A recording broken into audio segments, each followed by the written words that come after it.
రామదాసు గారు భద్రాచల దేవాలయాన్ని నిర్మించాడు. ఆలయ శిఖరం మీద సుదర్శన చక్రం పెట్టవలసి వస్తే ఎందరో స్వర్ణకారుల్ని పిలిపించాడు, లోహకారుల్ని పిలిపించాడు, తయారు చేయించాడు. ఏ చక్రం పైన పెట్టినా, ఏ ముహూర్తంలో పెట్టినా నిలబడేది కాదు. ఆయన బాధపడి, అయ్యో పైన చక్రం నిలబట్టలేదు ఎలా?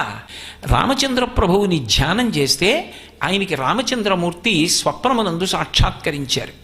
సాక్షాత్కరించి, ఈ క్షేత్రంలో పైన ఉండవలసినటువంటి సుదర్శన చక్రం మానవ నిర్మితము కుదరదు, దాన్ని నేను అనుగ్రహిస్తాను. రేపటి రోజున నువ్వు గోదావరిలో దిగి 2 చేతులు చాపు, అలల పడవ మీద నీకు సుదర్శన చక్రం అందుతుంది, దాన్ని ప్రతిష్ఠ చేయి, గోదావరి మాత బహూకరిస్తుంది అన్నాడు.